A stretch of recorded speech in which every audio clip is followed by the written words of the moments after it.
Matthew in Arizona. Matthew, can you hear us? Hey, yes. Can you hear me? Yeah, we can hear you. What's up, Matthew? Hey, so I'm a big fan of the show. I've actually been a fan of the atheist community of Austin for kind of a long time. Awesome. But I want to. So I know that I have ObjectivelyDan, and is it Phil? Yes. Yep. This is Phil. Yeah. Phil. Oh, okay. Nice to meet you guys. Pleasure. So I wanted to call and talk about what is sometimes referred to as anti-natalism. Yes. What? Anti-natalism. Oh boy. Matthew, can you? Phil, No. Actually, don't explain it to me. Okay. You talk to Dan, and I'm gonna sit here and look entertained, and if it makes sense and I get into it, I'll jump in. Okay. But if it's like, is this a philosophical thing? It is kind of a philosophical thing. Okay, so that's not my. Yeah, I guess. Go ahead. No, it's not really my realm of expertise. And maybe I'll learn something, so I'll let the two of you do this. Well, this is good because these are two people who know a little bit and then somebody who doesn't know at all. Yeah. Maybe you can come in and say, that's bullshit. And then I learn things all the time, so maybe I'll learn something new. Yeah, so, let's do it. Okay, so Matthew, kind of go ahead and give us what you want to talk about with anti-natalism.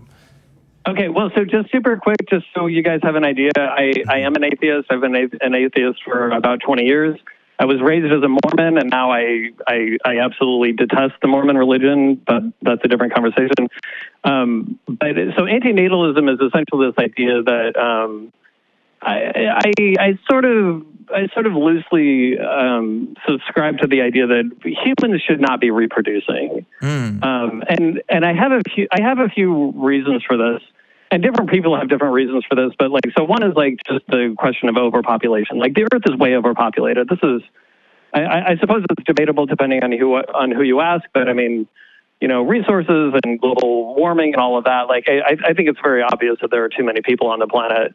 And then you have the argument that sort of from the Matrix, Agent Smith explaining to Neo that humans are basically, I can't remember if he says parasites or a virus, but Agent Smith makes this speech about how humans basically you take and you take and you take and you take and you give nothing back.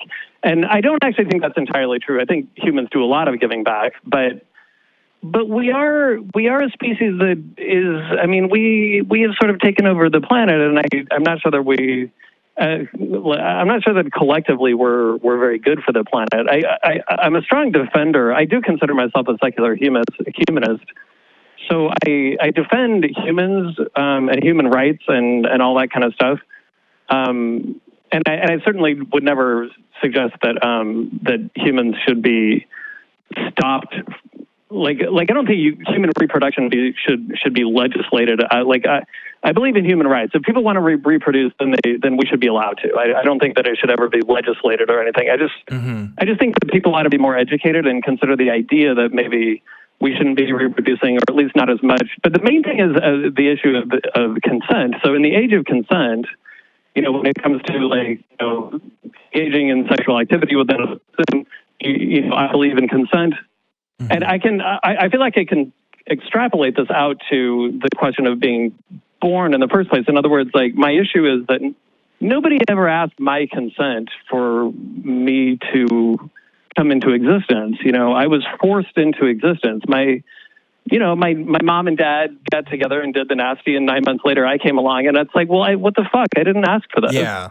And don't get me, don't worry, I'm not suicidal, but I am a little resentful about the fact that I exist, because now I have to work my ass off 60 hours a week and pay bills and struggle to get along in the age of Trump. And I'm why the fuck did I didn't ask for this. Right. You're inclined to exist in a society and stuff, to sign the social contract, even though you were never handed a pen. Yeah, I totally get that. Yeah, exactly. So I'm a little, I'm a little bit pissed off about it. I mean, don't get me wrong. There are lots of good things in life, but no, I'm a little no, you didn't get my consent first. Yeah. And so that's my real issue with it, is just from a moral level, because we're always, well, not we, but social conservatives are always saying, well, you have to consider the rights of the unborn. And I'm well, yeah, you're right. We should consider the rights of the unborn. Yeah, whether they want the possibility that whether they want to be born or not. you're never there's no way to find that out Right. ahead of time. You just you do the nasty and produce a kid, and bam, that kid is expected to participate. And it's like, well, that's really kind of not cool. Like you don't know if that kid wants to exist. I'll give you my take on this, Matthew. I think that, like, I am an anti-natalist in the sense, like, I don't plan on having kids. Like, my girlfriend and I, we talked about this. If anything, we've said that we want to adopt because there's a lot of suffering though in the world. And if we can help other people who are already around and make that better instead of producing our own kids and have them have potential suffering, you know, we want to kind of avoid that. And I think you're right. It's like, well, even if we can't ask we can't ask consent of the unborn, basically. We can't ask people who aren't born yet whether or not they want to live. And that's kind of the catch-22 of the whole situation. So it doesn't seem feasible to me to kind of legislate anything that says, oh, we can't have kids because of this potential harm. And there is also the argument of, well, they could have a great life too. It's kind of a gamble there. True. I mean, that's just I don't know. There is a kind of beauty to it, to know that there is a spectrum of differences in people's lives and the opportunities they have. Also, a horrifying nightmare to it as well, to see, like, oh, you could be born into circumstances out of your control that really suck and stuff. And but yeah, I'm of the opinion that we have to take care of our own, and I don't personally plan on contributing to the future suffering by not having kids. But I also recognize that that's my position, and it's like it's kind of hard to convince people that, because if you tell people, oh yeah, I don't want to have kids because of the potential harm that brings, you sound kind of weird. You sound kind of crazy to most people, because I mean, it's literally programmed in our biology to want more kids, and people talk about it all the time as a positive thing and a marker in some people's lives of their maturity and adulthood and all kinds of things. We have a lot of social institutions dedicated to, you know, this whole process. And yeah, I sympathize with it. I'll put it that way. I probably feel the same way you do about this, Matthew. And I'll just chime in now. Yeah. Thank you for a very clear explanation. Yes. I was shocked. Thank you for that. I think I'm going to agree with the vast majority of what you said. I don't think we should legislate, but I think a lot of people should think real hard before they have kids, and maybe we should educate people and provide education for poor people around the world. As it turns out that the higher the level of education, the more power that women have in a relationship, the less kids people have, and the better the health care, and I'm all for health care, the fewer people that some people think they need to have, the fewer kids people think they need to have, because if there's a really good chance that each and every one of your children are going to die, you tend to make more of them. So I think in general, I'm going to agree with you that we need to be careful with that. Matthew, can I ask you this? Because I told my mom this one time. I said, yeah, I don't plan on having kids. I'm almost kind of an anti-natalist is what I said to her. Like, I think that, you know, there's a potential for suffering and stuff, and I'd rather help my fellow human beings that are already here. And, like, I got the biggest shock from her. Like, especially, like, almost a scolding, like, well, how could you say you don't want kids? Like, oh, you're also really young. Like, I was waiting for you to say, that's okay, because I didn't want to have you. Have you talked about this with people, Matthew? And, like, have you gotten a similar reaction, or is this something you've just been kind of privately brooding? Well, that's a good question. I mean, I talk about it occasionally. I do tend to, like, I believe in not proselytizing, especially because I was raised in a proselytizing religion. Oh no, Matthew, you're cutting out a little bit there, bud. Oh, talk again. Oh, sorry. Oh, there you go. You're good. Sorry. Can you? Yep. Oh, okay. Go sorry. ahead. Can you hear me now? Yes. Go ahead and repeat what you just said. I was just saying. I mean, I'll talk about it if the subject comes up. I definitely try not to ever preach my ideas to people, because, you know, I don't like people doing that to me. So if the subject comes up, then I'll talk about it. But it's interesting what you said about your own mom, because I talked about this with my mom once, and this has been like 20 years ago, but I'm in my mid-40s. My mom, who's this, you know, good Mormon woman, you know, she had 5 kids, and I asked her once, and well, because she almost died when I was born, and then she came even closer to dying when my brother was born, and we're the youngest too. And I asked her when I was in college, I was like, if you had to do it over again, would you still have chosen to have me and my brother? And she said no. And I said, good, that's the right answer. Like, you almost died giving birth well. And we all would have been better off. And she said, yeah, that's true. And it was really interesting because it wasn't like, it was a strange conversation. Because my mom she's a philosophy professor at a university. So she, there's like, we approach this from a very academic perspective. Sure. It's like there's no hurt feelings or anything like that. It's not like, oh, I hate you and I hate you. It's nothing like that. It's just like a thought experiment. But I appreciated her maturity to say, like, no, I could do it again. I would not have had you and your brother. It was very terrible for me. And I'm like, good, because I think that's the right answer. Like, I don't know. And well, now I'm getting off of the weeds. Yeah, but, no, absolutely. Yeah. I think as a secular humanist, it makes sense to also be kind of an anti-natalist. And I think if you tell people that, at least my experience was, people think you just hate kids, and it's like, no, actually, it's actually this kind of moral dilemma that we kind of have as people. Like you said, you can't ask consent of people who don't exist yet. So it's like, what do you do? And as Phil was kind of saying, if we're looking at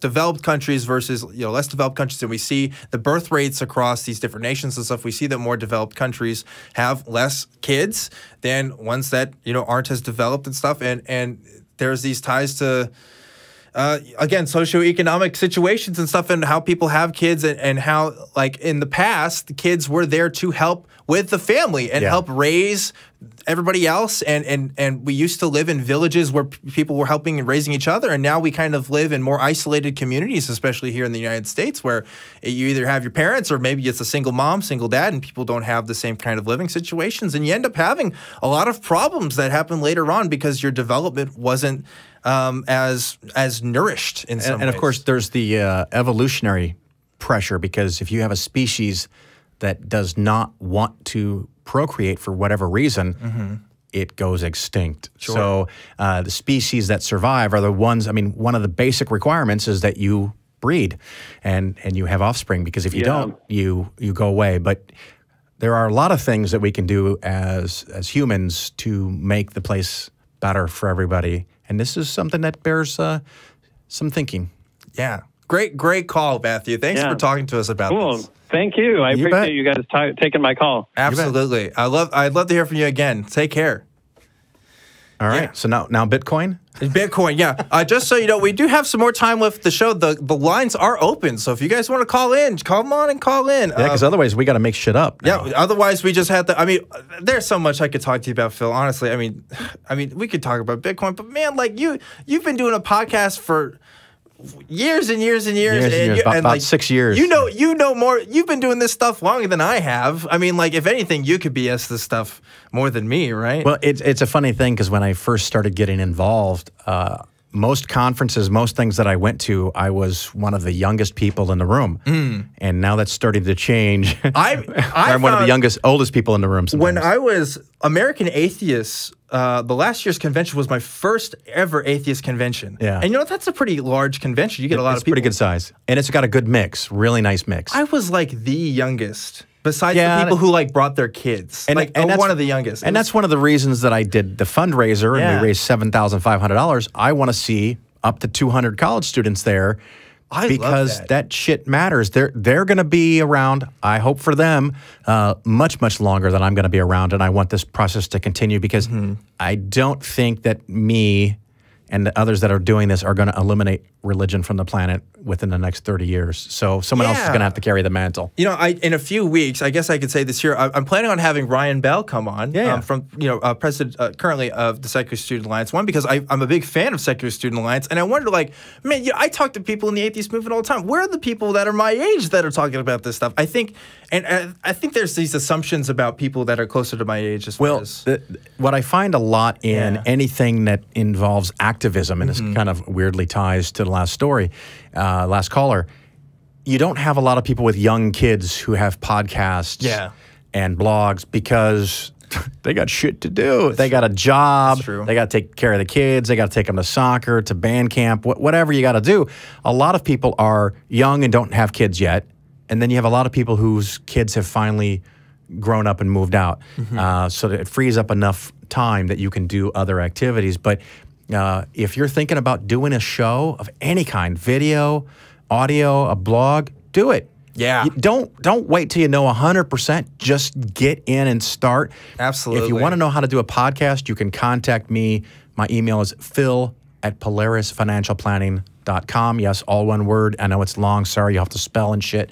But if you want to know how to do a podcast, I can give you some suggestions. My way is not the only way. There's lots of ways. A lot of other podcasters will help you. If you want to know how to start a blog, ask a blogger.